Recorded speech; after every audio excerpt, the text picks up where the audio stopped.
वळूया पुढल्या बातमीकडे। नाशिकमधून बातमी आहे। नाशिकमध्ये पुरोहित संघानं नाशिक महानगरपालिकेला इशारा दिलाय। रामकुंडावर आणखी मंदिरं तुटू देणार नाही असं पुरोहित संघानं म्हटलंय।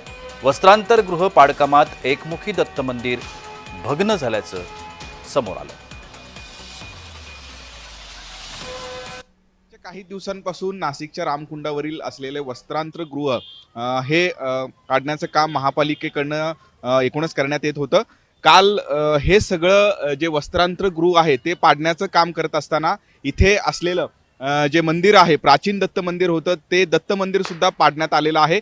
या सगळ्या घटनेनंतर नाशिकमधील पुरोहित संघांनी आक्रमक भूमिका घेत हे संपूर्णपणे काम जे आहे ते आता बंद पाडलेलं आहे। अतिशय ऐतिहासिक आणि हे प्राचीन मंदिर होतं। हे मंदिर पाडल्याने पुरोहित संघाकडनं आक्रमक भूमिका घेत हे संपूर्ण काम आता बंद पाडण्यात आलेलं आहे आणि जोपर्यंत मंदिर हे होत नाही तोपर्यंत आम्ही काम चालू देणार नाही, अशा पद्धतीची भूमिका पुरोहित संघाच्या वतीने घेण्यात आलेलं आहे। हेच ते मंदिर आहे। हे संपूर्ण मंदिर जो आहे तो आता हे पाडण्यात आलेलं आहे। या सगळ्या घटनेनंतर कुंभमेळा मंत्री गिरीश महाजन यांनी सुद्धा येऊन या संपूर्ण या भागाची पाहणी केली आणि मंदिर आणखीन एकदा बांधून देऊ अशा पद्धतीचं आश्वासन दिलेलं आहे। त्यामुळे या सगळ्या घटनेवरती प्रशासनाने आता काय एकूणच भूमिका घेतली जाते आणि हे मंदिर नव्याने बांधण्यात येतो की नाही हे बघणं महत्त्वाचं असणार आहे।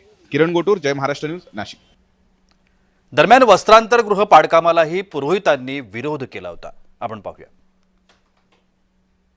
आज या ठिकाणी वस्त्रांतर गृह जे आहेत, या वस्त्रांतर गृहामध्ये गेल्या 35 वर्षापासून हे उभं आहे। 250 महापूर या वस्त्रांतर गृहाने आपल्या अंगावर घेतलेले आहेत। एक खपलीसुद्धा या वस्त्रांतर गृहाची कुठे गेलेली नाही आहे। दुसरी गोष्ट, खाली 40 फूट हे मोकळी जागा आहे, म्हणजे जे लोक येतात जातात ते खालून येतात आणि जातात। वरती लेडीजला कपडे बदलण्यासाठी ती व्यवस्था आहे आणि मग असं असताना ते खरं पाडण्याचं काहीच कारण नाही आहे। आणि हे दंडमशाही करून किंवा आतताईपणा करून हे पाडून राहिलेले आहेत।